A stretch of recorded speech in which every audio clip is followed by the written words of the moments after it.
आप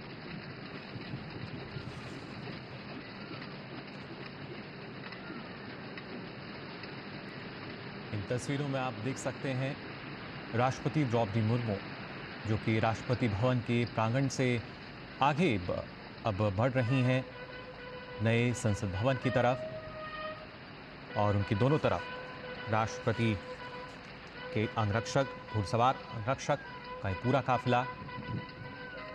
और साथ ही साथ इन तस्वीरों में आप देख सकते हैं जयपुर कॉलम को भी, जो कि इस राष्ट्रपति भवन प्रांगण की एक अटूट और असीम पहचान के तौर पर देखा जाता है, जाना जाता है। फिलहाल धीरे धीरे राष्ट्रपति का ये कारवां आगे की तरफ बढ़ते हुए अब से कुछ देर बाद राष्ट्रपति संसद की संयुक्त बैठक को संबोधित करेंगी, अभिभाषण उनका होगा और उसके लिए राष्ट्रपति भवन से प्रस्थान करते हुए इन तस्वीरों में हम देख सकते हैं उनके काफिले। राष्ट्रपति के दोनों तरफ उनके घुड़सवार अंगरक्षक और अब ये काफिला, ये कारवां आगे विजय चौक की तरफ बढ़ता हुआ।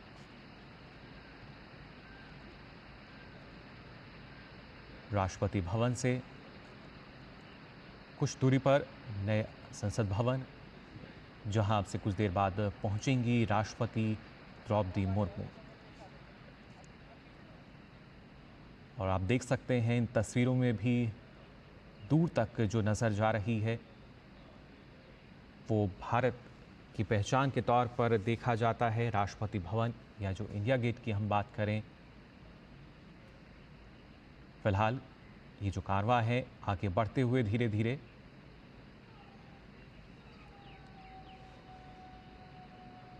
इन तस्वीरों में लगातार आपको हम दिखा रहे हैं कैसे राष्ट्रपति का जो कारवां है वो धीरे धीरे नए संसद भवन की तरफ बढ़ रहा है। राष्ट्रपति के घुड़सवार अंगरक्षक और पीछे तस्वीरों में आपको राष्ट्रपति भवन के जो 12 पिलर्स हैं टस्कन वो भी नज़र आ रहे हैं। साथ ही अगर बात की जाए इस गुंबद की, जो कि अपने आप में वास्तुकार का एक बेहद ही बेहतरीन उदाहरण, और फिलहाल ये कारवां आगे की तरफ धीरे धीरे बढ़ता हुआ। जयपुर स्तंभ फिलहाल हम देख रहे थे इन तस्वीरों में भी, और ख़ासतौर से अगर बात की जाए राष्ट्रपति के जो अंगरक्षक हैं, जो कि भारतीय सेना की सबसे पुरानी रेजिमेंट, और ये अपने आप में बेहद सुंदर तस्वीर हमारे सामने राष्ट्रपति भवन की, जिसमें हम देख सकते हैं जयपुर स्तंभ को, उसके साथ साथ राष्ट्रपति भवन के इस गुंबद को, सेंट्रल डोम की अगर बात की जाए,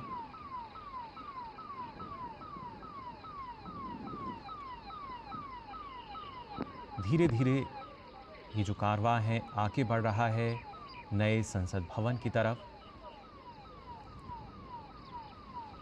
राष्ट्रपति द्रौपदी मुर्मू, हमने देखा जब राष्ट्रपति भवन से उन्होंने प्रस्थान किया, उससे पहले राष्ट्रपति के जो अंगरक्षक हैं उन्होंने राष्ट्र सैल्यूट उनको दिया, और फिर ये कारवां राष्ट्रपति भवन से बाहर आकर आगे की तरफ धीरे धीरे बढ़ता हुआ हम देख सकते हैं।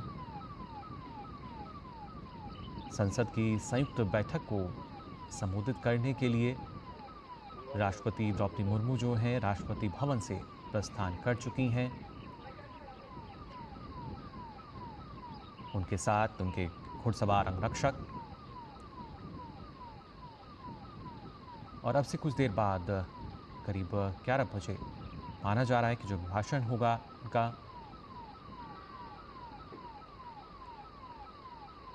आप देख सकते हैं इन तस्वीरों में, इन तस्वीरों में सीधे तौर पर, हालांकि अब से पहले भी इस तरह की जो तस्वीरें हैं वो हमने देखी हैं, लेकिन हर बार ये तस्वीरें जो हैं अपने आप में काफ़ी अनूठी नज़र आती है। एक नयापन इन तस्वीरों में, वास्तुशिल्प का एक अद्भुत नमूना राष्ट्रपति भवन, और उसी से आगे अब प्रस्थान करता हुआ राष्ट्रपति द्रौपदी मुर्मू का ये कारवां।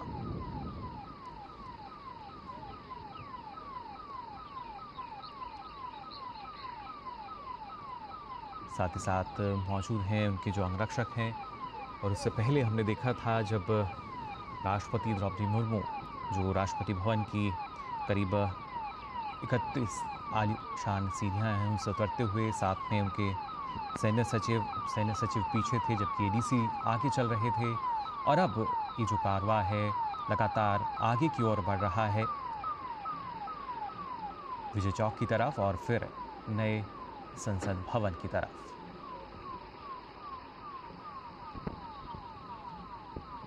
आज का दिन काफ़ी महत्वपूर्ण, और इस महत्वपूर्ण दिन की ये महत्वपूर्ण तस्वीरें आप देख सकते हैं। विजय चौक पर पहुंचा है राष्ट्रपति द्रौपदी मुर्मू का एक कारवां, जो कि अब लगातार आगे की ओर बढ़ रहा है। धीरे धीरे प्रस्थान राष्ट्रपति कर रही हैं नए संसद भवन की तरफ।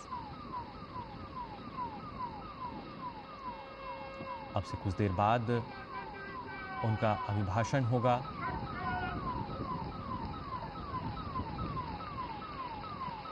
जहां पर संसद में संयुक्त बैठक जो है वो आयोजित की जाएगी। नई सरकार के गठन पर जो अभिभाषण होता है,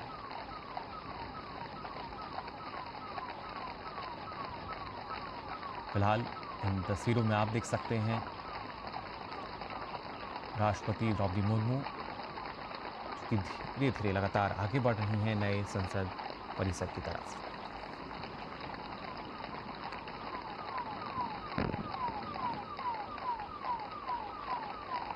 अपने आप में काफ़ी मनमोहक ये तस्वीरें, और ख़ास तौर से जिस तरीके से जो मौसम है वो भी आज खुशगवार नज़र आ रहा है। हालांकि जो देश की जनता है उनको इंतज़ार भी था कि राष्ट्रपति जब राष्ट्रपति भवन से प्रस्थान करेंगी तो क्या वो शाही बग्गी में नज़र आएंगी, लेकिन मौसम जिस तरह का है उसके चलते फिलहाल इन तस्वीरों में हम देख सकते हैं राष्ट्रपति द्रौपदी मुर्मू का जो कारवां है वो लगातार आगे बढ़ते हुए नए संसद भवन की तरफ। साथ ही राष्ट्रपति के घुड़सवार आरक्षक, जो कि भारतीय सेना की सबसे पुरानी रेजिमेंट, और ये तस्वीरों में आप देख सकते हैं अब से कुछ देर बाद अभिभाषण होगा उनका, यानी जो संयुक्त बैठक है वो होगी। फिलहाल परिसर में यहाँ पहुँचते हुए राष्ट्रपति का ये कारवां।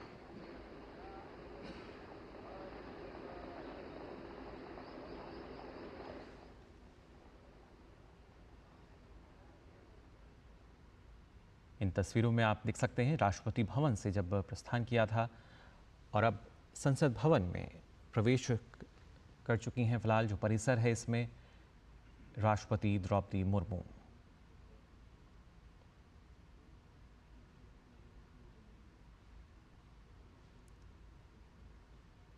संसद भवन में राष्ट्रपति का ये जो कारवां है प्रवेश करते हुए, और उससे कुछ देर बाद जैसा लगातार आपको हम बता रहे हैं जो अभिभाषण है वो होगा राष्ट्रपति का, जिसमें ना सिर्फ सरकार की जो नीतियां रही हैं किस तरीके से कारगर रहीं, बल्कि जो रोड मैप है वो क्या रहेगा, किस तरीके से देश हित में जो नीतियां हैं वो लागू की गई हैं, कितनी कारगर रही हैं, इसकी जानकारी वो साझा करेंगी। फिलहाल उनके अंगरक्षकों का ये काफिला जो लगातार आगे बढ़ रहा है परिसर में पहुंच चुकी हैं, और इन तस्वीरों में आप देख सकते हैं प्रधानमंत्री नरेंद्र मोदी, साथ ही उपराष्ट्रपति जगदीप धनखड़ को।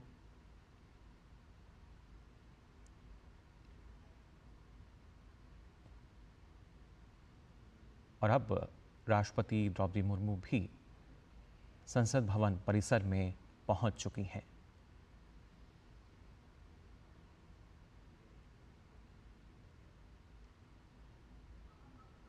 और यहाँ पर अगर देखा जाए जिस तरीके से पहले से ही इन तस्वीरों में मैंने आपको दिखाया, उपराष्ट्रपति जगदीप धनखड़, प्रधानमंत्री नरेंद्र मोदी जो हैं वो मौजूद हैं और इंतज़ार कर रहे हैं कि अब जो राष्ट्रपति हैं पहुंचेंगी यहाँ पर।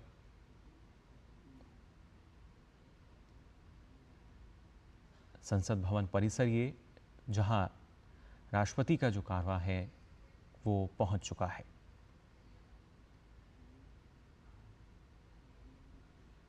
इन तस्वीरों में आप देख सकते हैं सीधी तस्वीरें ये संसद भवन परिसर की, जहां पहुंच चुकी हैं राष्ट्रपति द्रौपदी मुर्मू।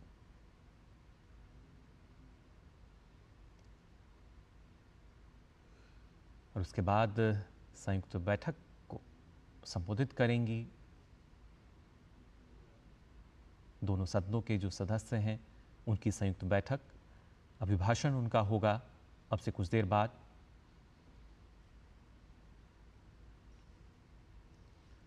और जब हम बात करते हैं हमारे देश की, खासतौर से ना सिर्फ संस्कृति विरासत, बल्कि उनमें से ये एक झलक फिलहाल हम देख भी पा रहे हैं। जो राष्ट्रपति का काफिला है वो अब फिलहाल संसद भवन परिसर में है।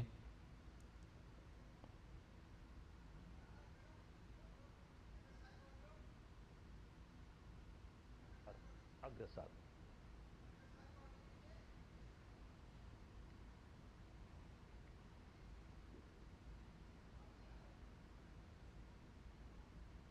ये राष्ट्रपति का वाहन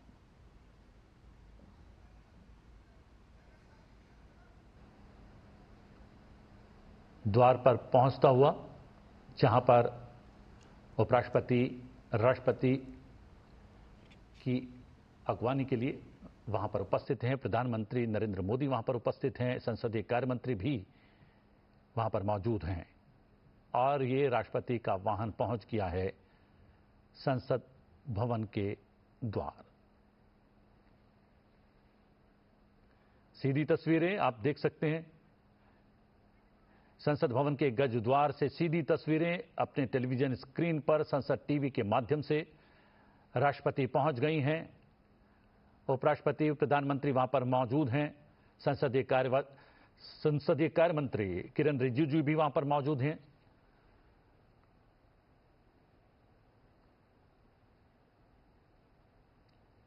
और राष्ट्रपति अपने वाहन से बाहर आए। उपराष्ट्रपति, प्रधानमंत्री, लोकसभा अध्यक्ष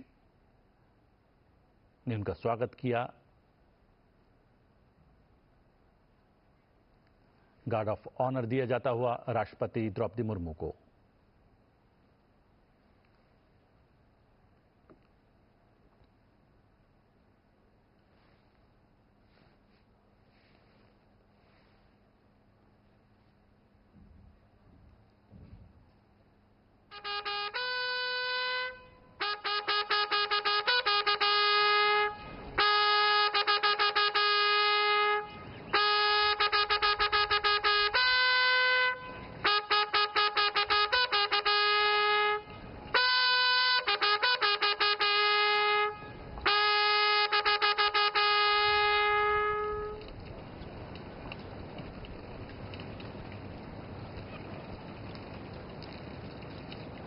सलामी के पश्चात राष्ट्रपति संसद भवन के भीतर जाती हुई।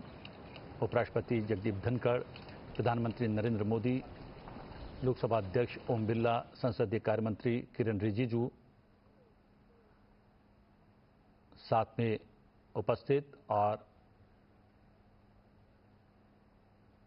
ये ऐतिहासिक सेंगोल, जी हां, पारंपरिक राजदंड सेंगोल की अगुवाई में निचले सदन यानी लोकसभा के कक्ष तक जाएंगी राष्ट्रपति द्रौपदी मुर्मू।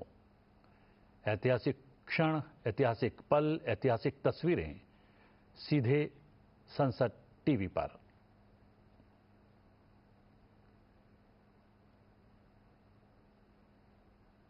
जी हां, पारंपरिक राजदंड सेंगोल की अगुवाई में निचले सदन के कक्ष तक बढ़ती हुई राष्ट्रपति द्रौपदी मुर्मू, साथ में उपराष्ट्रपति जगदीप धनखड़, लोकसभा अध्यक्ष ओम बिरला, प्रधानमंत्री नरेंद्र मोदी, दोनों सदनों के महासचिव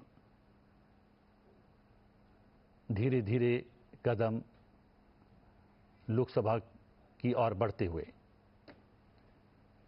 पारंपरिक राजदंड सेंगोल की अगुवाई में निचले सदन के कक्ष तक पहुंचती हुई राष्ट्रपति द्रौपदी मुर्मू, आप देख सकते हैं उपराष्ट्रपति, लोकसभा अध्यक्ष, प्रधानमंत्री, संसदीय कार्य मंत्री किरण रिजिजू। महामहिम राष्ट्रपति जी,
माननीय सदस्यगण, मैं 18वीं लोकसभा के सभी नवनिर्वाचित सदस्यों को बहुत बहुत बधाई और शुभकामनाएं देती हूँ।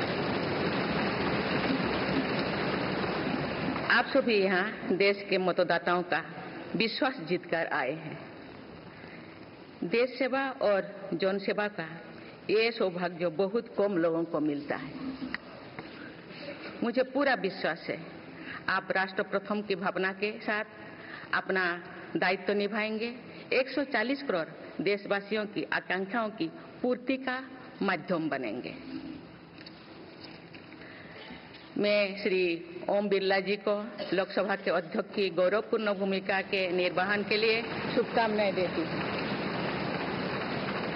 उनके पास सार्वजनिक जीवन का बहुत व्यापक अनुभव है।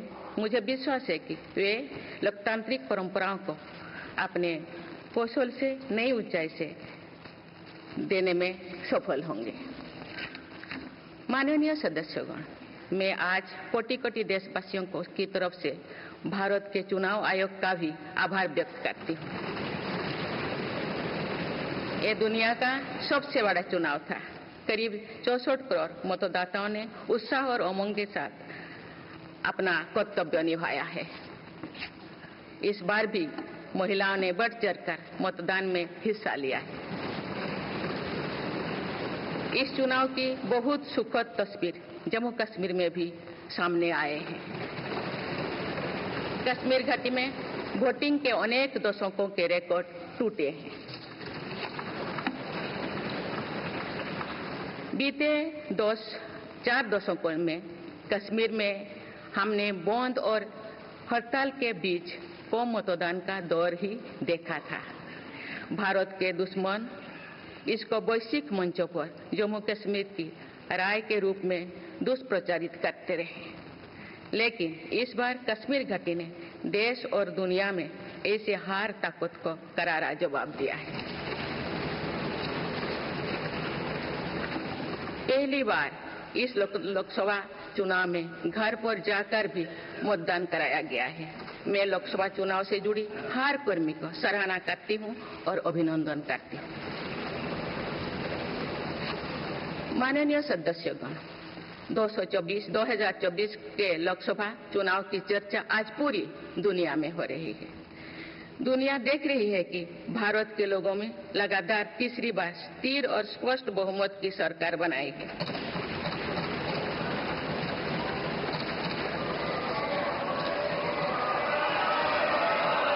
छह दशक बाद ऐसा हुआ है। 6 दशक बाद ऐसा हुआ है। ऐसा समय में जो भारत के लोगों की आकांक्षाएं सर्वोच्च स्तर पर है, लोगों ने मेरी सरकार पर लगातार तीसरी बार भरोसा जताया है।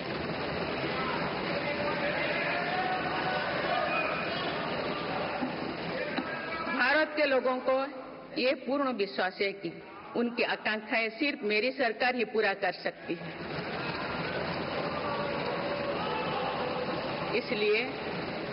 इसलिए 2024 का ये चुनाव नीति, नियत, निष्ठा और निर्णयों पर विश्वास का चुनाव रहा है। मजबूत और निर्णायक सरकार में विश्वास, सुशासन, स्थिरता और निरंतरता में विश्वास, ईमानदारी और कड़ी मेहनत में विश्वास, सुरक्षा और समृद्धि में विश्वास, सरकार की गारंटी और डिलीवरी पर विश्वास, विकसित भारत के संकल्प में विश्वास। मेरी सरकार ने 10 वर्षों से सेवा और सुशासन का जो मिशन चलाया है, ये उस पर मुहर है। ये जनादेश है कि भारत की विकसित बनाने का काम बिना रुके चलता रहे और भारत अपने लक्ष्यों की प्राप्ति करते रहे। माननीय सदस्यगण, 18वीं लोकसभा कई मायनों में एक ऐतिहासिक लोकसभा है। ये लोकसभा अमृतकाल के शुरुआती वर्षों में गठित हुई है। ये लोकसभा देश के संविधान को अपनाने के 75वें वर्षों की भी साक्षी बनेगी।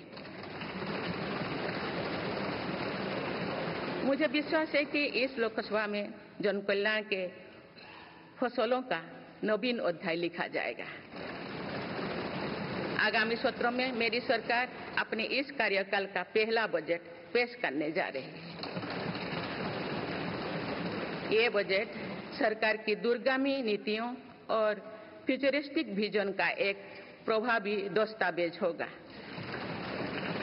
इस बजट में बड़े आर्थिक और सामाजिक निर्णयों के साथ ही अनेक ऐतिहासिक कदम भी देखने को मिलेंगे। भारत के तेज विकास की जन आकांक्षाओं का पूरा करने के लिए रिफॉर्म्स की गति अब और तेज की जाएगी। मेरी सरकार का मत है कि दुनिया भर में निवेशकों को आकर्षित करने के लिए राज्यों में स्वस्थ स्पर्धा हो।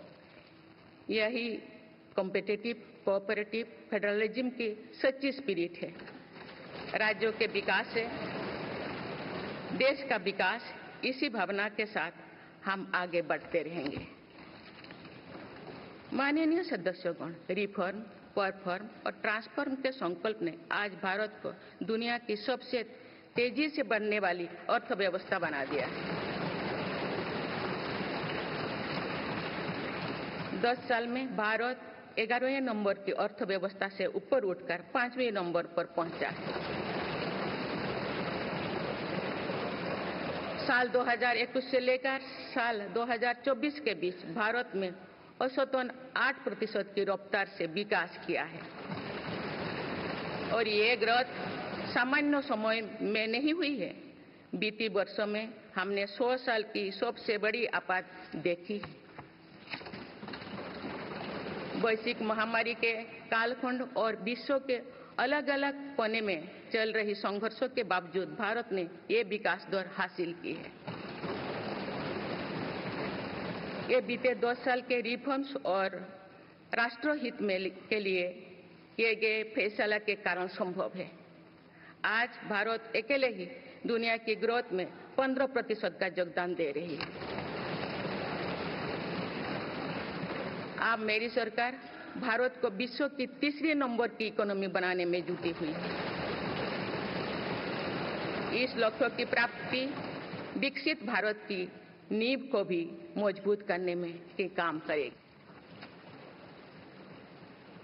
माननीय सदस्यगण, मेरी सरकार अर्थव्यवस्था के तीनों स्तंभों मैन्युफैक्चरिंग, सर्विसेज और एग्रीकल्चर को बराबर महत्व दे रही है। पीएलआई स्कीम्स और ईज ऑफ डूइंग बिजनेस से बड़े पैमाने पर निवेश और रोजगार के अवसर बढ़ रही है। पारंपरिक सेक्टर्स के साथ साथ सनराइज सेक्टर्स को भी मिशन मोड पर बढ़ावा दिया जा रहा है। चाहे सेमीकंडक्टर हो या सोलर हो, चाहे इलेक्ट्रिक व्हीकल हो या इलेक्ट्रॉनिक्स गुड्स हो, चाहे ग्रीन हाइड्रोजन हो या बैटरीज हो, चाहे एयरक्राफ्ट कैरियर्स हो या फाइटर जेट्स हो, भारत इन सब सेक्टर्स में अपना विस्तार कर रहा है। लॉजिस्टिक्स कॉस्ट को कम करने के लिए भी मेरी सरकार लगातार प्रयास कर रही है। सरकार सर्विस सेक्टर को भी मजबूत करने में जुटे हैं। आज आईटी से लेकर टूरिज्म तक, हेल्थ से लेकर वेलनेस तक हर सेक्टर में भारत लीडर बन रहा है और इससे बड़ी संख्या में रोजगार और स्वरोजगार के नए मौके बन रहे हैं। माननीय सदस्यगण, पिछले 10 वर्षों में मेरी सरकार द्वारा ग्रामीण अर्थव्यवस्था के हर पहलू पर बहुत जोर दिया गया है। गांव में कृषि आधारित उद्योगों, डेयरी और फिशरीज आधारित उद्योगों का विस्तार किया जा रहा है। इसमें भी सहकारिता को प्राथमिकता दी गई है। सरकार किसानों उत्पाद संघ, एफपीओ और फैक्स जैसे सरकारी संगठनों का एक बड़ा नेटवर्क बना रही है। छोटे किसानों की बड़ी समस्या भंडारण से जुड़े होती है, इसलिए मेरी सरकार ने सहकारिता क्षेत्र में दुनिया की सबसे बड़ी भंडारण योजना पर काम कर शुरू कर चुकी है। किसान अपने छोटे खर्चे पूरे करने के लिए इसके लिए पीएम किसान सम्मान निधि के तहत उन्हें 3,20,000 करोड़ रुपये से ज्यादा राशि दे सकते हैं। मेरी सरकार के नए कार्यकाल के शुरुआत दिनों से ही किसानों को 20,000 करोड़ रुपया से अधिक की राशि ट्रांसफर की जा चुकी है। सरकार ने खरीफ फसलों के लिए एमएसपी में भी रिकॉर्ड वृद्धि की है। माननीय सदस्यगण, आज का भारत अपनी वर्तमान जरूरतों को ध्यान में रखते हुए अपनी कृषि व्यवस्था में बदलाव कर रहा है। हम ज्यादा से ज्यादा आत्मनिर्भर हो और ज्यादा से ज्यादा निर्यात से किसानों की आमदनी बढ़े, इस सोच के साथ नीतियां बनाई गई है, निर्णय लिए गए हैं। जैसे भारत दलहन और तिलहन में दूसरे देशों पर निर्भरता कम करने के लिए देश के किसानों को हर संभव मदद दे रहे हैं। ग्लोबल मार्केट में किस तरह के फूड प्रोडक्ट की डिमांड ज्यादा है, इसके आधार पर नई रणनीति बनाई जा रही है। आजकल ऑर्गेनिक उत्पादों को लेकर दुनिया में डिमांड तेजी से बढ़ रही है। भारत के किसानों के पास इस डिमांड को पूरा करने के पूरा भरपूर क्षमता है। इसलिए सरकार प्राकृतिक खेती और इससे जुड़ी उत्पादों की सप्लाई चेन को सशक्त कर रही है। ऐसे प्रयासों से किसानों का खेती पर होने वाला खर्च भी कम होगा और उनकी आय भी और बढ़ेगी। माननीय सदस्यगण, आज का भारत दुनिया की चुनौतियां बढ़ाने के लिए नहीं, बल्कि दुनिया को समाधान देने के लिए माना जाता है। विश्व बंधु के तौर पर भारत ने अनेक वैश्विक समस्याओं के समाधान को लेकर पहल की है। जलवायु परिवर्तन से लेकर खाद्य सुरक्षा तक, पोषण से लेकर सस्टेनेबल एग्रीकल्चर तक हम अनेक समाधान दे रहे हैं। हमारे मोटे अनाज श्री अन्न की पहुंच सुपर फूड के तौर पर दुनिया के कोने कोने में हो, इसके लिए भी अभियान चल रहा है। भारत की पहल पर पूरी दुनिया ने वर्ष 2023 में इंटरनेशनल मिलेट्स ईयर मनाया है। आपने देखा है, हाल ही में पूरी दुनिया ने अंतर्राष्ट्रीय योग दिवस भी मनाया है। भारत की इस महान परंपरा की प्रतिष्ठा विश्व में लगातार बढ़ रही है। योग और आयुष को बढ़ावा देकर भारत एक स्वस्थ विश्व के निर्माण में मदद कर रही है। मेरी सरकार ने रिन्यूएबल एनर्जी क्षमता भी कई गुना बढ़ाई है। हम जलवायु से जुड़े लक्ष्यों को निर्धारित समय से पहले प्राप्त करने की दिशा दिखा रहा है। नेट जीरो के लिए आज भारत के प्रयास कई दूसरे देशों को प्रेरित कर रहे हैं। इंटरनेशनल सोलर अलायंस जैसे पहल पर आज रिकॉर्ड संख्या में दुनिया के देश हमारे साथ जुड़े हैं। माननीय सदस्यगण, आने वाला समय ग्रीन एरा यानी हरित युग का है। मेरी सरकार इसके लिए भी हर जरूरी कदम उठा रही है। हम हरित उद्योगों पर निवेश बढ़ा रहे हैं, जिससे ग्रीन जॉब्स भी बढ़े हैं। ग्रीन एनर्जी हो या फिर ग्रीन मोबिलिटी, हर मोर्चे पर हम बड़े लक्ष्यों के साथ काम कर रहे हैं। मेरी सरकार अपने शहरों को दुनिया के बेहतरीन लिविंग स्पेस बनाने के लिए भी प्रतिबद्ध है। प्रदूषण से मुक्त, साफ सुथरे और सुविधा युक्त शहरों में रहना भारत के नागरिकों का हक है। विशेष रूप से छोटी शहरें और कस्बे में बीते 10 वर्षों से अभूतपूर्व निवेश किया गया है। भारत में आज दुनिया का तीसरे सबसे बड़ा डोमेस्टिक एविएशन मार्केट है। अप्रैल 2014 में भारत में सिर्फ 209 एयरलाइन रूट्स थे। अप्रैल 2024 में इनकी संख्या बढ़कर 605 हो गया है। हवाई यात्रा में हो रहे इस विस्तार का सीधा लाभ टियर 2, टियर 3 शहरों को हो रहा है। 10 वर्षों में देश के 21 शहरों तक मेट्रो सुविधाएं पहुंची है।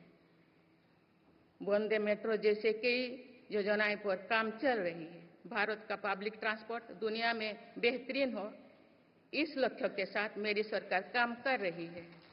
माननीय सदस्यगण, मेरा सरकार इन आधुनिक मापदंड पर काम कर रही है, जिससे भारत विकसित देश के सामने बराबरी से खड़े हो सके। इंफ्रास्ट्रक्चर का विकास इस दिशा में बदलते भारत की नई तस्वीर के रूप में उभारा है। मेरी सरकार ने 10 वर्षों में पीएम ग्रामीण सड़क योजना के तहत गांव में 3,80,000 किलोमीटर से ज्यादा सड़कें बनाई हैं। आज भारत में नेशनल हाईवेज और एक्सप्रेसवेज का जाल बिछ रहा है। नेशनल हाईवेज बनाने की गति में भी 2 गुनी से अधिक की वृद्धि हुई है। अहमदाबाद मुंबई के बीच हाई स्पीड रेल इकोसिस्टम का निर्माण कार्य भी तेजी से आगे बढ़ रहे हैं। मेरी सरकार ने उत्तर, दक्षिण और पूर्वी भारत के बुलेट ट्रेन कॉरिडोर्स के लिए फिजिबिलिटी स्टडीज शुरू करने का फैसला किया है। पहली बार देश में अंतर्देशीय जलमार्गों के विकास पर इतने व्यापक रूप से काम शुरू हुआ है। इसका बड़ा लाभ नॉर्थ ईस्ट को होगा। मेरी सरकार ने नॉर्थ ईस्ट के विकास के लिए 10 वर्षों में आवंटन में 4 गुना से अधिक की वृद्धि की है।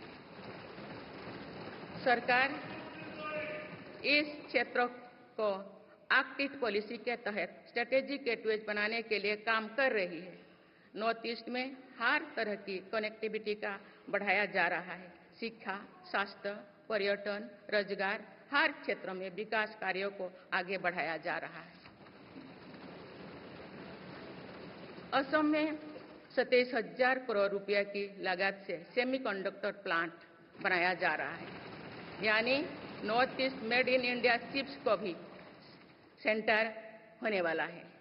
मेरी सरकार नॉर्थ ईस्ट में स्थायी शांति के लिए निरंतर काम कर रही है। पिछले इस 10 वर्षों में अनेक पुराने विवादों को हल किया गया, अनेक अहम समझौते हुई है। नॉर्थ ईस्ट में अशांत क्षेत्रों में तेज विकास करके चरणबद्ध तरीके से अफवाह हटाने का काम भी जारी है। देश के हर क्षेत्र में विकास के ये नए आयाम भारत के भविष्य का उद्घोष कर रहे हैं। माननीय सदस्य, वुमेन लेड डेवलपमेंट के लिए समर्पित मेरी सरकार ने महिला सशक्तिकरण के एक नई युग की शुरुआत की है।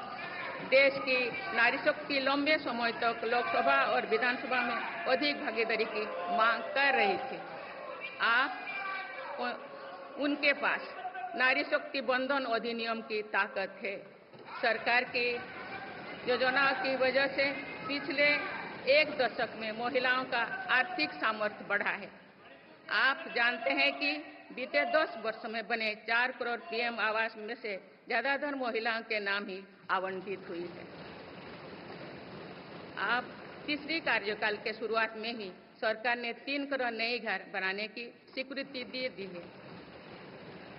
इनमें से भी अधिकतर घर महिलाओं के नाम पर ही आवंटित होंगे। बीते 10 वर्षों में 10 करोड़ महिलाएं सेल्फ हेल्प ग्रुप से जुड़े हैं। मेरी सरकार ने 3 करोड़ महिलाओं को लखपति दीदी बनाने के लिए व्यापक अभियान चलाए हैं। इसके लिए सेल्फ हेल्प ग्रुप्स को आर्थिक मदद भी बढ़ाई जा रही है। सरकार का प्रयास है कि महिलाओं का कौशल बढ़े, कमाई के साधन बढ़े और उनका सम्मान भी बढ़े। नमो ड्रोन दीदी योजना इस लक्ष्य की पूर्ति में सहायक बन रही है। इस योजना के तहत हजारों सेल्फ हेल्प ग्रुप्स की महिलाओं को ड्रोन दिए जा रहे हैं। ड्रोन पायलट बनने की ट्रेनिंग भी दी जा रही है। मेरी सरकार ने हाल ही में कृषि खेती सखी कार्यक्रम भी शुरू किया है। इसके तहत अभी तक सेल्फ हेल्प ग्रुप्स की 30,000 महिलाओं को कृषि सखी के रूप में प्रमाण पत्र दिए गए हैं। कृषि सखियों को आधुनिक खेती की टेक्निक में प्रशिक्षण किया जा रहा है ताकि वे कृषि को और आधुनिक बनाने में किसानों की मदद कर सकें।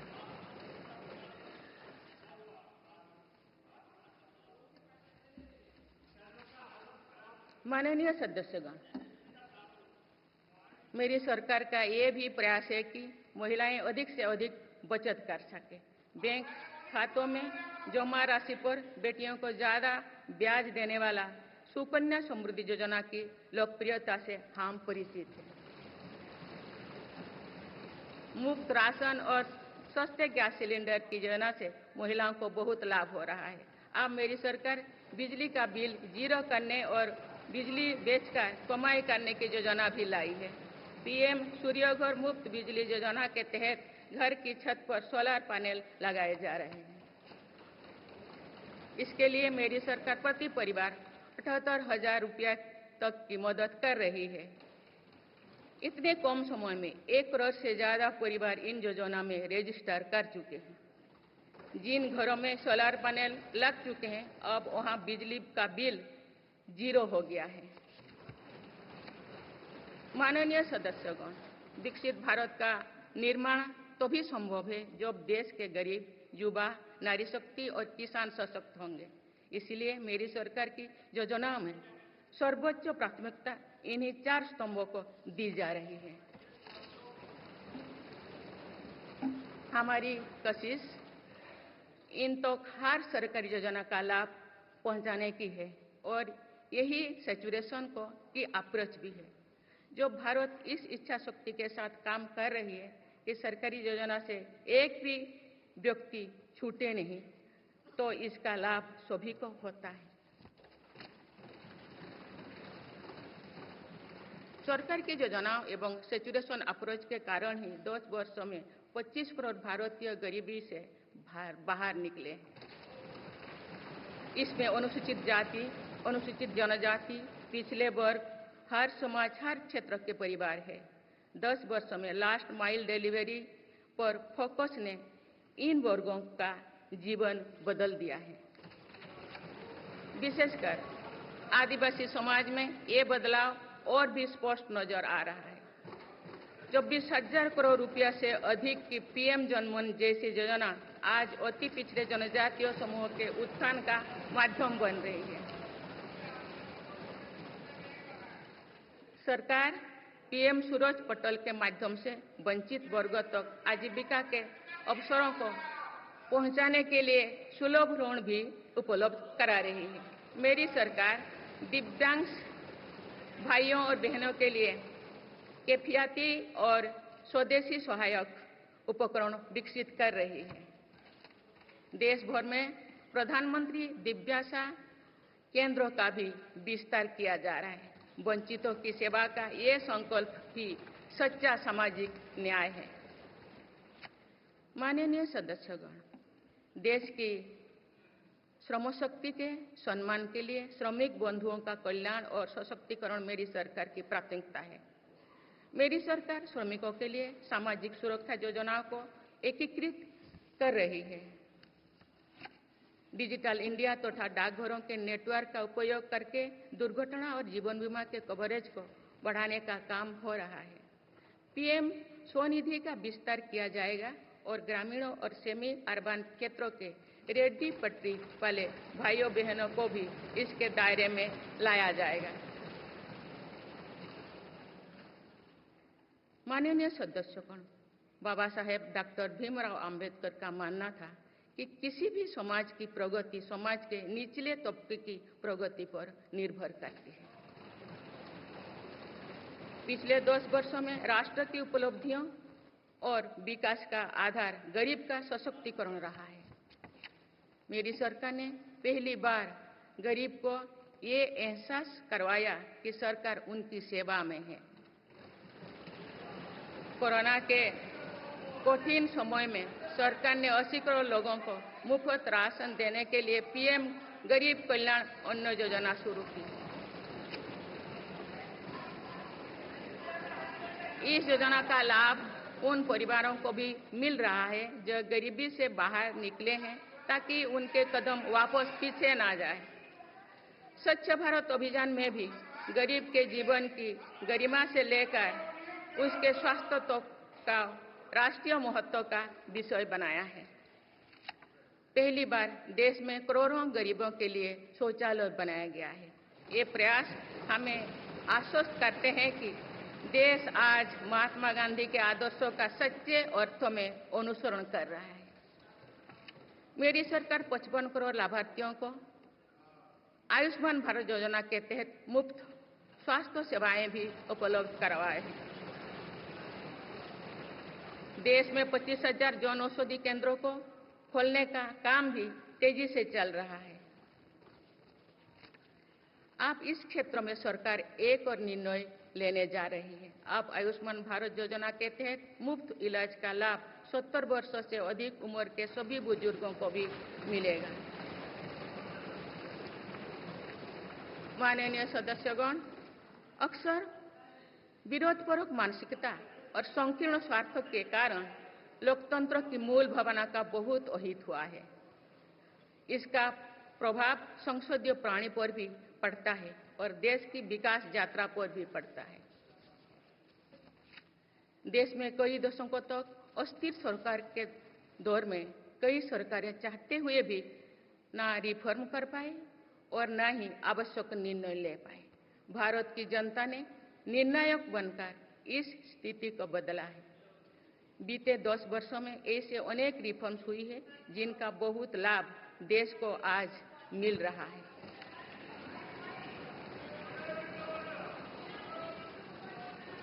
जब ये रिफॉर्म्स किए जा रहे थे तो भी इनका विरोध किया गया था। नकारात्मकता फैसले की कोशिश की गई थी, लेकिन ये सारे रिफॉर्म्स समय की कसौटी पर खरे साबित हुए हैं। 2 साल पहले भारत के बैंकिंग सेक्टर को डूबने से बचाने के लिए सरकार ने बैंकिंग रिफॉर्म्स किए, आईबीसी जैसी कानून बनाए। आज इन्हीं रिफॉर्म्स ने भारत के बैंकिंग सेक्टर को दुनिया के सबसे मजबूत बैंकिंग सेक्टर में से एक बना लिया। हमारे सार्वजनिक क्षेत्रों के बैंक आज मजबूत और लाभदायक है। सार्वजनिक क्षेत्रों के बैंकों के लाभ 2023-24 में 1.4 लाख करोड़ रुपए को पार कर गया, जो पिछले वर्षों की तुलना में 35% अधिक है। हमारे बैंकों की मजबूती उन्हें ऋण आधार का विस्तार करने और राष्ट्र के आर्थिक विकास में योगदान करने के लिए सक्षम बनाती है। सरकारी बैंकों का एनपीए भी लगातार कम हो रही है। आज एसबीआई रिकॉर्ड मुनाफे पर है। आज एलआईसी पहले से कहीं अधिक मजबूत है। आज एचएएल भी देश की डिफेंस इंडस्ट्री को ताकत दे रही है। आज जीएसटी भारत की इकोनॉमी को फॉर्मलाइज करने का, व्यापार कारोबार को आसान बनाने का माध्यम बना रहे हैं। अप्रैल महीने में पहली बार जीएसटी कलेक्शन ने 2 लाख करोड़ रुपए का स्तर पार कर गया है। इससे राज्यों की आर्थिक ताकत भी बढ़ी है। डिजिटल इंडिया और डिजिटल पेमेंट्स के प्रति भी आज पूरा विश्व आकर्षित हो रही है। माननीय सदस्यगण, एक सशक्त भारत के लिए हमारे सैन्य बलों में आधुनिकता जरूरी है। युद्ध की स्थिति में हम सर्वश्रेष्ठ रहे, इसके लिए सेनाओं में रिफॉर्म्स की प्रक्रिया निरंतर जारी रहनी चाहिए। इसी सोच के साथ मेरी सरकार ने बीते 10 वर्षों में डिफेंस सेक्टर में अनेक रिफॉर्म्स किए हैं। जीडीएस जैसे रिफॉर्म्स ने हमारी सेनाओं को नई मजबूती दी है। मेरी सरकार ने डिफेंस सेक्टर को आत्मनिर्भर बनाने के कई महत्वपूर्ण कदम उठाए हैं। ऑर्डिनेंस फैक्ट्रीज के रिफॉर्म से डिफेंस सेक्टर को बहुत लाभ हुआ है। 40 से अधिक ऑर्डिनेंस फैक्ट्रीज को 7 निगमों में संगठित करने से उनकी क्षमता और दक्षता दोनों बढ़ी है। ऐसे ही रिफॉर्म्स के कारण भारत आज 1 लाख करोड़ रुपए से अधिक की डिफेंस मैन्युफैक्चरिंग कर रहा है। पिछले एक दशक में हमारे डिफेंस एक्सपोर्ट 18 गुना अधिक होकर 21,000 करोड़ रुपया तक पहुंच चुका है। फिलीपींस के साथ ब्रह्मास मिसाइल का रक्षा सौदा डिफेंस एक्सपोर्ट के क्षेत्र में भारत की पहचान मजबूत कर रहा है। सरकार ने युवाओं और उनके स्टार्टअप्स को बढ़ावा देकर आत्मनिर्भर डिफेंस सेक्टर की मजबूत नींव तैयार की है। मेरी सरकार उत्तर प्रदेश और तमिलनाडु में 2 डिफेंस कॉरिडोर्स भी विकसित कर रही है। हम सभी के लिए एक खुशी की बात है कि पिछले वर्ष हमारी सैन्य जरूरतों की लगभग 70% खरीद भारतीय उद्योगों से ही की गई है। हमारी सेनाओं ने 500 से अधिक सैन्य साजो सामान को विदेशों में नहीं मंगाना तय किया है। ये सभी हथियार और उपकरण अब सिर्फ भारतीय कंपनियों से ही खरीद की जाएगी। मेरी सरकार ने सैनिकों के हितों को भी हमेशा प्राथमिकता दी है। तभी 4 दशक के बाद वन रैंक वन पेंशन को लागू किया गया है। इसके तहत अब तक 1,20,000 करोड़ रुपया दिए जा चुके हैं। शहीद सैनिकों के सम्मान के लिए सरकार ने कर्तव्य पथ के एक छोर पर नेशनल वॉर मेमोरियल की स्थापना भी की है। ये प्रयास केवल वीर जवानों के प्रति कृतज्ञ राष्ट्र का नमन ही नहीं है, बल्कि राष्ट्र प्रथम की अनवरत प्रेरणा का स्रोत भी है। माननीय सदस्यगण, मेरी सरकार देश के हर युवा को बड़े सपने देखने और उन्हें साकार करने के लिए जरूरी माहौल बनाने में जुटी है। बीते 10 वर्षों में ऐसे हर अवरोध को हटाया गया है जिसके कारण युवाओं को परेशानी थी। पहले अपने ही प्रमाण पत्रों को अटेस्ट करने के लिए युवाओं को भटकना पड़ता था। अब युवा सेल्फ अटेस्टेड करने का काम कर रहे हैं। केंद्र सरकार की ग्रुप सी, ग्रुप डी भर्तियों से इंटरव्यू को खत्म किया गया है।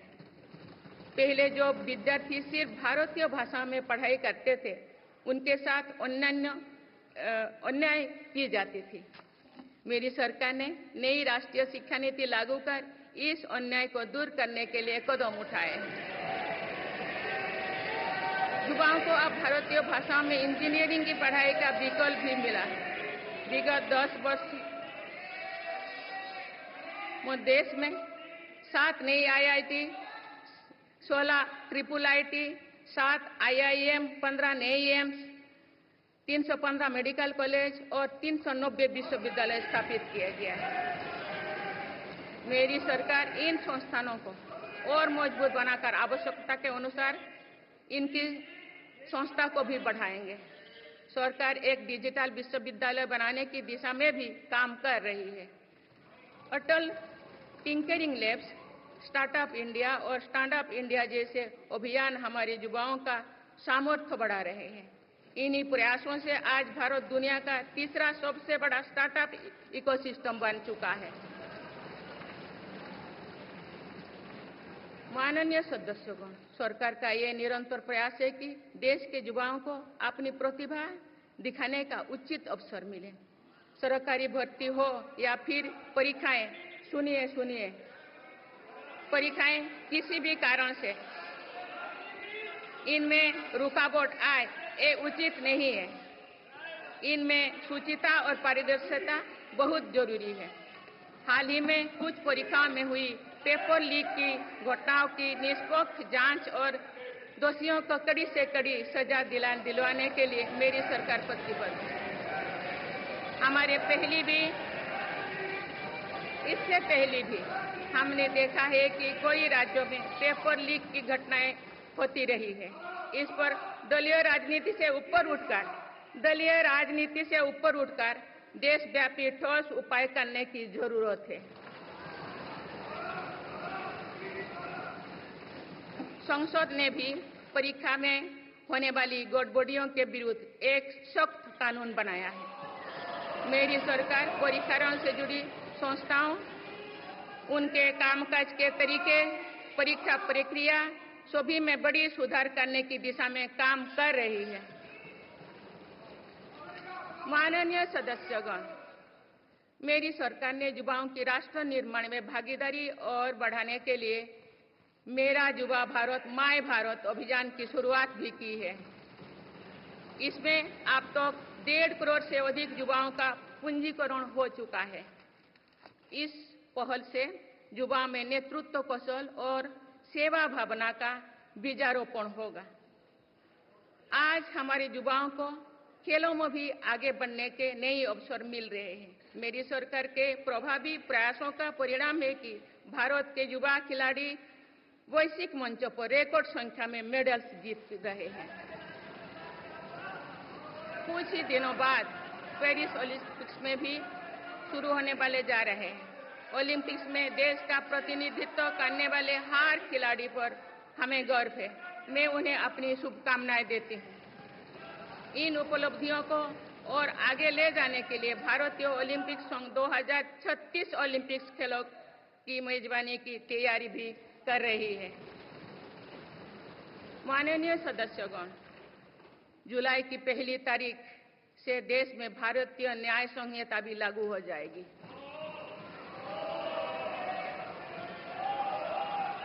अंग्रेजी राज में गुलामों को दौड़ देने की मानसिकता थी। दुर्भाग्य से आजादी के अनेक दशकों तक गुलामी के दौर की यही दंड व्यवस्था चलती रही। इसे बदलने की चर्चा अनेक दशकों से की जा रही थी, लेकिन ये साहस भी मेरी सरकार ने ही करके दिखाए हैं। अब दंड के जगह न्याय को प्राथमिकता होगी, जो हमारे संविधान की भी भावना है। इन नई कानूनों से न्याय प्रक्रिया में तेजी आएगी। आज जो विदेश अलग अलग क्षेत्रों में गुलामी की मानसिकता से मुक्त पा रहे हैं, तो ये उस दिशा में बहुत बड़ा कदम है और ये हमारे स्वतंत्रता सेनानियों की सच्ची श्रद्धांजलि भी है। मेरा सरकार ने सीएए कानून के तहत शरणार्थियों को नागरिकता देना शुरू कर दिया है। इससे बंटवारे से पीड़ित अनेक परिवारों के लिए सम्मान का जीवन जीना तय हुआ है। जिन परिवारों को सीएए के तहत नागरिकता मिली है, मैं उनके बेहतर भविष्य की कामना करती हूँ।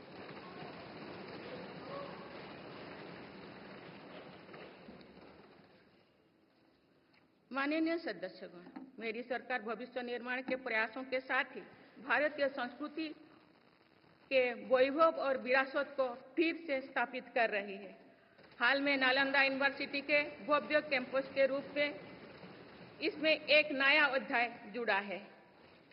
नालंदा सिर्फ एक यूनिवर्सिटी मात्र नहीं थी, बल्कि वे वैश्विक ज्ञान केंद्र के रूप में भारत के गौरवशाली अतीत का प्रमाण थी। मुझे विश्वास है कि नई नालंदा यूनिवर्सिटी भारत को ग्लोबल नॉलेज हब बनाने में सहायक सिद्ध होगी। मेरी सरकार का ये प्रयास है कि भावी पीढ़ियों को हजारों वर्षों की हमारी विरासत प्रेरणा देती है। इसलिए पूरे देश में तीर्थस्थलों को, आस्था और आध्यात्म के केंद्रों को सजाया संवारा जा रहा है।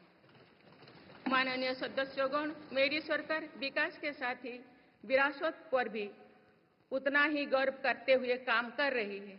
विरासत पर गर्व का ये संकल्प आज अनुसूचित जाति, अनुसूचित जनजाति, वंचित वर्ग और सर्व समाज के गौरव का प्रतीक बन रहा है। मेरी सरकार ने भगवान बिरसा मुंडा के जन्म दिवस को जनजातीय गौरव दिवस के रूप में मनाने की शुरुआत की है। अब अगले वर्ष भगवान बिरसा मुंडा की 150वीं जयंती के पूरे देश में धूमधाम से मनाया जाएगा। देश रानी दुर्गावती की 500वीं जयंती को भी व्यापक स्तर पर मना रहा है। पिछले महीने ही देश ने रानी अहिल्याबाई होलकर की 300वीं जयंती का साल भर चलने वाला महोत्सव भी शुरू किया गया। इससे पहले सरकार गुरु नानक देव जी का 550वां और गुरु गोविंद सिंह जी का 350वां प्रकाश पर्व भी धूमधाम से मना चुके हैं। एक भारत श्रेष्ठ भारत के भाव से काशी तमिल संगमम, सौराष्ट्र तमिल संगमम जैसी उत्सवों की परिपाटी भी मेरी ही सरकार ने शुरू की है। इन आयोजनों से हमारी नई पीढ़ियों को राष्ट्र निर्माण की प्रेरणा मिलती है और राष्ट्र पर गौरव का भाव और मजबूत होता है। माननीय सदस्यगण, हमारी सफलताएं हमारी साझी धरोहर है, इसीलिए उन्हें अपनाने में संकोच नहीं, स्वाभिमान होना चाहिए। आज अनेक सेक्टर्स में भारत बहुत अच्छा प्रदर्शन कर रहा है। ये उपलब्धियां हमें हमारी प्रगति और सफलताओं पर गर्व करने की अपार अवसर देती है। जो भारत डिजिटल पेमेंट्स के मामले में दुनिया में अच्छा प्रदर्शन करता है तो हमें गर्व होना चाहिए। जो भारत के वैज्ञानिक चंद्रयान को चंद्रमा के दक्षिणी ध्रुव पर सफलता से उतारते हैं तो हमें गर्व होना चाहिए। जो भारत दुनिया की सबसे तेज बढ़ती इकोनॉमी बनता है तो हमें गर्व होना चाहिए। जो भारत इतना बड़ा चुनाव अभियान बिना बड़ी हिंसा और अराजकता से पूरा कराए तो भी हमें गर्व होना चाहिए। आज पूरा विश्व हमें मदर ऑफ डेमोक्रेसी के रूप में सम्मान देता है। भारत के लोगों ने हमेशा लोकतंत्र के प्रति अपना पूर्ण विश्वास प्रकट किया है। चुनाव से जुड़ी संस्थाओं पर पूरा भरोसा जताया है। स्वस्थ लोकतंत्र को बनाए रखने के लिए हमें इस विश्वास को सुसहेज कर रखना है, इसकी रक्षा भी करना है। हमें याद रखना होगा, लोकतांत्रिक संस्थाओं और चुनावी प्रक्रिया पर लोगों के विश्वास को चोट पहुंचाना उसी डाल को काटना जैसे जिस पर हम सब बैठे हैं। हमारे लोकतंत्रों की विश्वसनीयता को ठेस पहुंचाने की हर कोशिश की सामूहिक आलोचना होना चाहिए। हम सभी को वो दौर याद है जो बैलेट पेपर छीन लिया जाता था, लूट लिया जाता था। मतदान प्रक्रिया को सुरक्षित बनाने के लिए ईवीएम को अपनाने का फैसला किया गया था। पिछले कई दशकों में ईवीएम में सुप्रीम कोर्ट से लेकर जनता की अदालत तक हर कसौटी को पार किया है। माननीय सदस्यगण, मैं आप सभी सदस्यों से अपनी कुछ और चिंताएं भी साझा करना चाहती हूँ। मैं चाहूंगी कि आप सभी इन विषयों पर चिंतन मनन करके इन विषयों पर ठोस और सकारात्मक परिणाम देश को दें। आज की संचार क्रांति के युग है में विघटनकारी ताकतें लोकतंत्र को कमजोर करने और समाज में दरार डालने की साजिश रच रहे हैं। ये ताकतें देश के भीतर भी है और देश के बाहर भी संचालित हो रहे हैं। इसके द्वारा अफवाह फैलाने का, जनता को भ्रम में डालने का, मिस इन्फॉर्मेशन का सहारा लिया जा रहा है। इस स्थिति को ऐसे ही बेरोक-टोक नहीं चलने दिया जा सकता है। आज के समय में टेक्नोलॉजी हर दिन और उन्नत हो रही है। ऐसे में मानवता के विरुद्ध इनका गलत उपयोग बहुत घातक है। भारत ने विश्व मंच पर भी इन चिंताओं को प्रकट किया है और एक ग्लोबल फ्रेमवर्क की वकालत की है। हम सभी का दायित्व है कि इन प्रवृत्ति को रोके, इस चुनौती से निपटने के लिए नए रास्ते खोजें। माननीय सदस्यगण, 21वीं सदी के इस तीसरे दशक में आज ग्लोबल ऑर्डर एक नया शक्ल ले रहा है। मेरी सरकार के प्रयासों से आज भारत विश्व बंधु के रूप में दुनिया को नया भरोसा दे रही है। मानव केंद्रित अप्रोच रखने की वजह से भारत आज किसी भी संकट के समय फास्ट रेस्पॉन्डर और ग्लोबल साउथ की बुलंद आवाज बना है। कोरोना का महासंकट हो, भूकंप जैसी कोई त्रासदी हो या फिर युद्धों की स्थितियां, भारत मानवता को बचाने में आगे रहा है। भारत को देखने का विश्व का नजरिया कैसे बदला है, ये इटली में हुई G7 समिट में भी हम सभी ने अनुभव किया है। भारत ने अपनी G20 अध्यक्षता के दौरान भी विश्व को अनेक मुद्दों पर एकजुट किया है।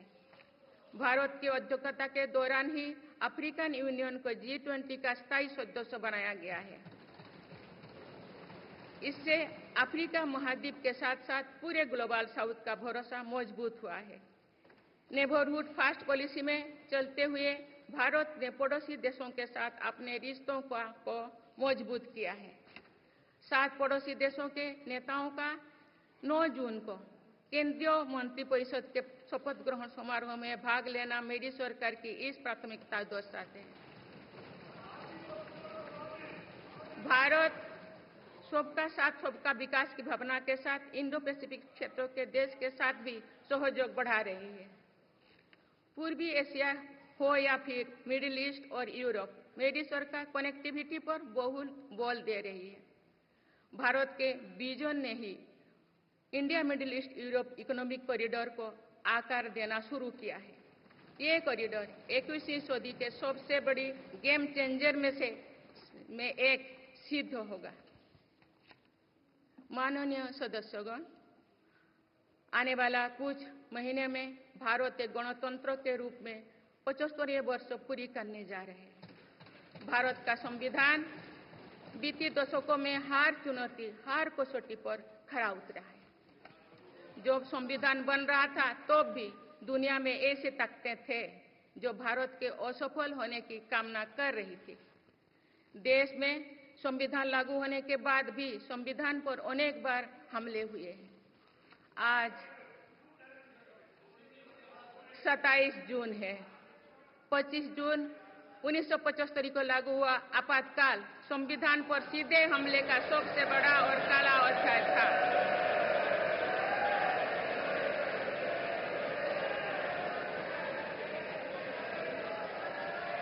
तो पूरे देश में हाहाकार मच गया था, लेकिन ऐसी असंवैधानिक ताकतों पर देश ने विजय प्राप्त करके दिखाया, क्योंकि भारत के मूल में गणतंत्र की परंपराएं रही है।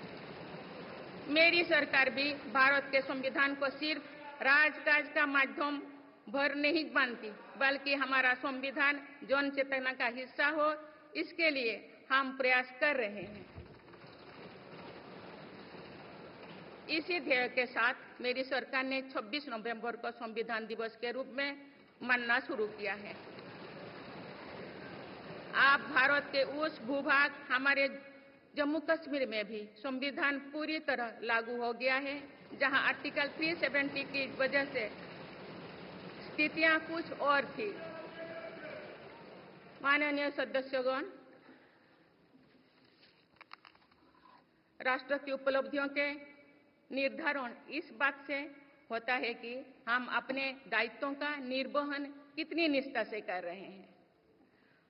18 लोकसभा में कई नए सदस्य पहली बार संसदीय प्रणाली का हिस्सा बने हैं।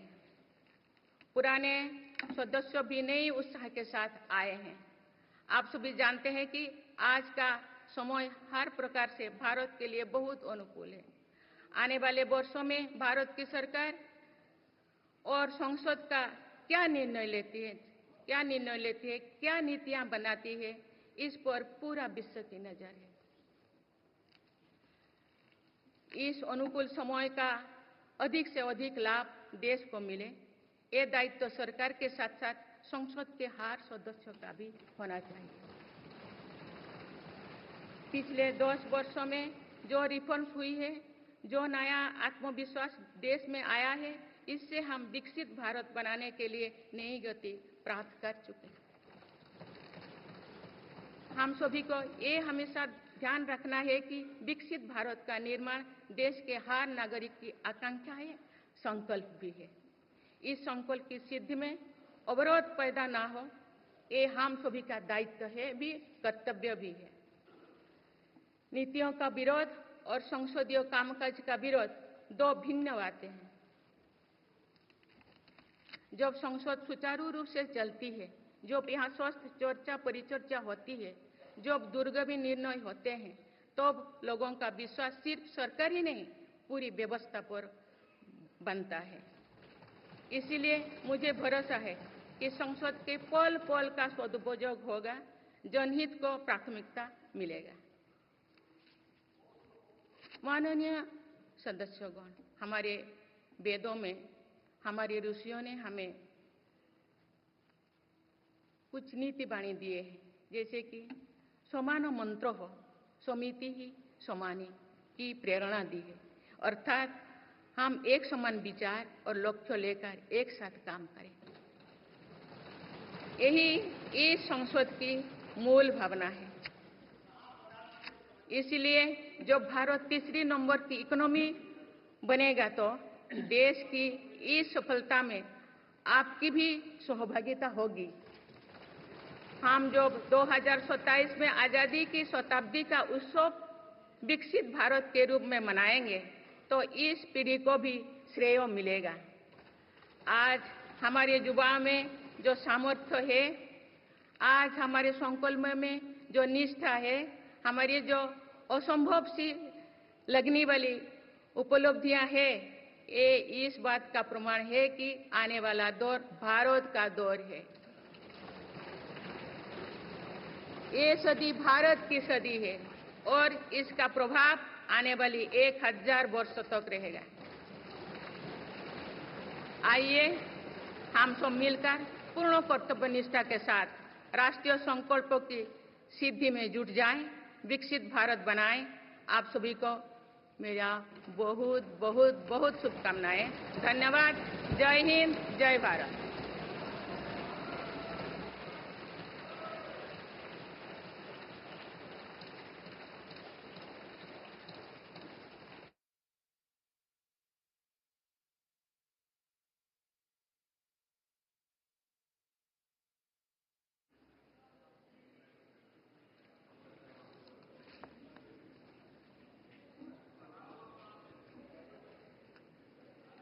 Honorable President, honorable members, I seek to read some parts from the English version of Honorable President's address, and the rest may be considered as read. Honorable members, I extend my heartiest congratulations and best wishes to all the newly elected members of the 18th Lok Sabha.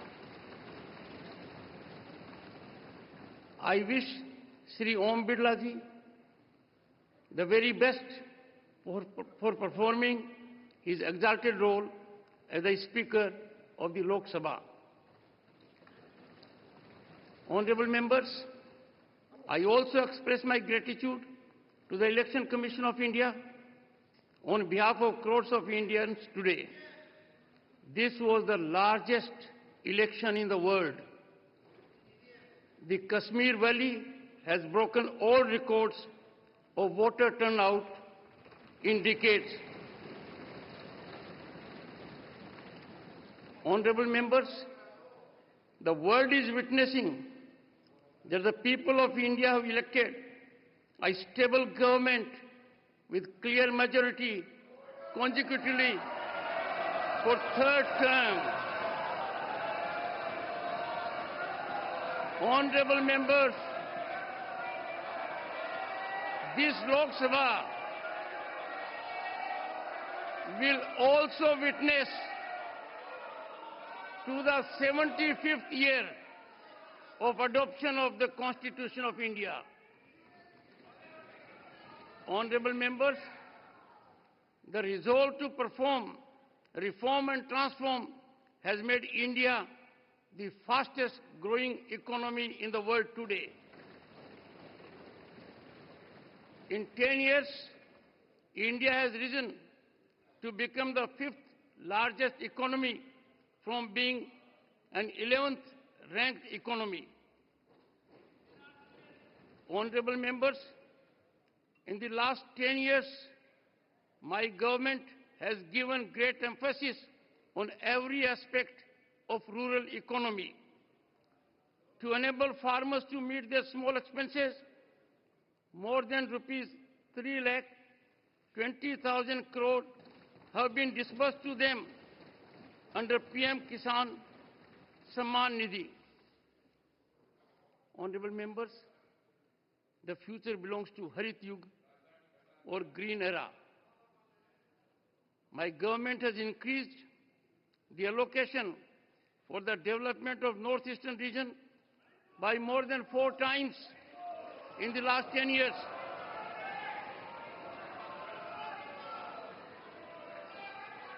The government is working to make this region a strategic gateway under its Act East policy. Honorable members, my government, which is committed to women-led development, has started a new era of women empowerment. Today, they stand empowered by the enactment of Nari Shakti Vandan Adhiniyam. Honorable members, Baba Sahib Dr. Bhimrao Ambedkar said, I quote, progress of any society depends on the progress of the poorest sections of the society, unquote. Empowerment of the poor has been at the foundation of the achievements and progress of the nation in last 10 years. Honorable members, often due to adversarial mindset and narrow selfishness, the basic spirit of democracy has been greatly undermined. It affects the parliamentary system as well as development journey of the nation. The people of India have now changed this situation by their decisive mandate. Honorable members, modernization of our armed forces is essential for a strong India. In the last decade, our defense exports have increased more than 18 times to the level of rupees 21,000 crore. Honorable members, for further increasing the participation of youth in the nation building, my government has launched Mera Yuva Bharat campaign. So far, more than 1.5 crore youth have registered for it. Today, our youth is getting new opportunities to move forward in sports as well. Due to effective efforts of my government, young Indian players are winning a record number of medals at global platforms. Honorable members, the Bharatiya Nyaya Sanhita will come into force in the country from 1st of July. During the British regime, there was a mindset to punish the subjects. Now justice will get priority over punishment, which also conforms to the spirit of our Constitution. These new laws will speed up the judicial process. My government has started granting citizenship to refugees under the CAA. Honorable members, the global order is taking a new shape in the third decade of 21st century. The way the world now reviews India was evident during the G7 summit held in Italy. India has brought the world together on various issues during her G20 presidency. Honorable members, in the ensuing few months, India is going to complete 75 years as a republic. The Constitution of India has stood up to every challenge and every test in the past decades. Even when the Constitution was in the making, there were forces in the world who wished India to fail. Even after the Constitution came into force, it was attacked many times. Today is 27th June. Imposition of emergency on 25th June 1975 was the biggest and darkest chapter of direct attack on the Constitution. The entire country felt outraged, but the country emerged victorious over such unconstitutional forces, as the traditions of the Republic lie at the core of India. My government also does not consider the Constitution of India as just a medium of governance. Rather, we are making efforts to ensure that our Constitution becomes a part of public consciousness. Now, the Constitution has also come into force fully in that part of India our Jammu and Kashmir, where conditions were different due to Article 370.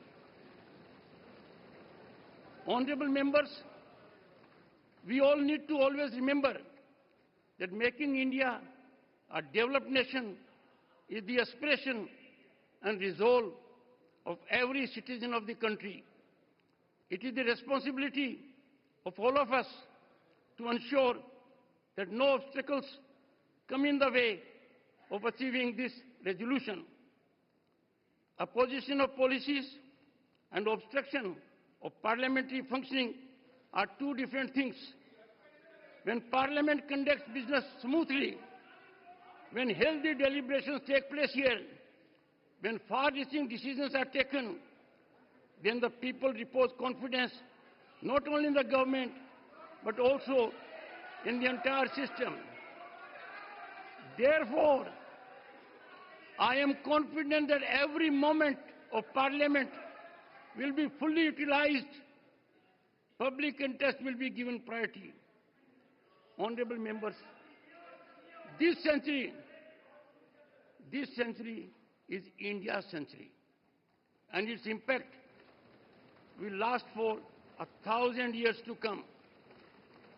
Let us all together, with full devotion to our duties, get actively involved in fulfilling national resolutions and make India a developed nation. Best wishes to all of you. Thank you. Jai Hind, Jai Bharat.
Draupadi Murmu का अभिभाषण समाप्त हो गया है। उन्होंने राज्यसभा लोकसभा के संयुक्त बैठक को संबोधित किया। 18वीं लोकसभा का ये उनका पहला अभिभाषण था। पारंपरिक सेंगोल के साथ उनका आगमन हुआ था और पवित्र पारंपरिक सेंगोल के साथ सदन से रवाना होती हुई राष्ट्रपति द्रौपदी मुर्मू, उपराष्ट्रपति, राज्यसभा सभापति जगदीप धनखड़, लोकसभा अध्यक्ष ओम बिरला, साथ में प्रधानमंत्री नरेंद्र मोदी, संसदीय कार्य मंत्री भी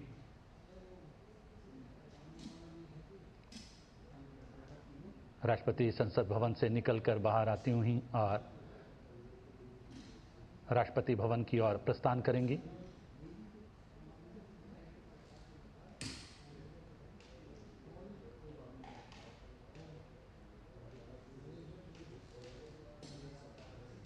आगे आगे पारंपरिक पवित्र सेंगोल, राष्ट्रपति के अंगरक्षक राष्ट्रपति द्रौपदी मुर्मू, उपराष्ट्रपति और राज्यसभा सभापति जगदीप धनखड़, लोकसभा अध्यक्ष ओम बिरला, प्रधानमंत्री नरेंद्र मोदी और संसदीय कार्य मंत्री और दोनों सदनों के सेक्रेटरी जनरल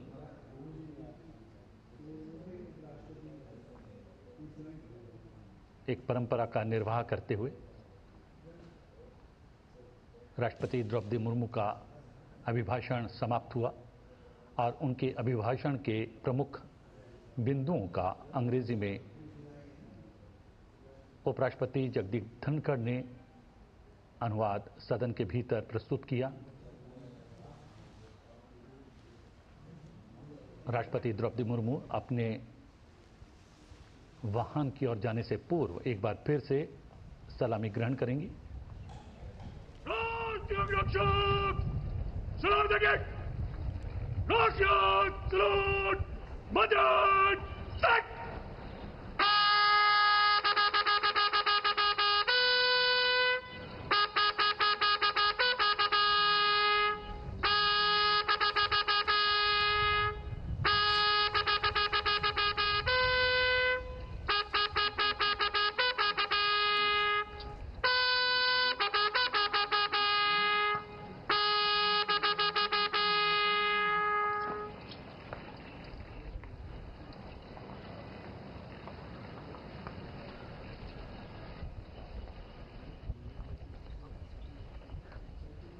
जहां राष्ट्रपति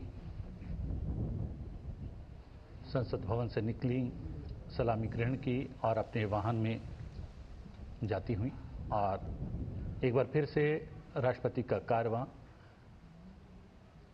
संसद भवन से निकलकर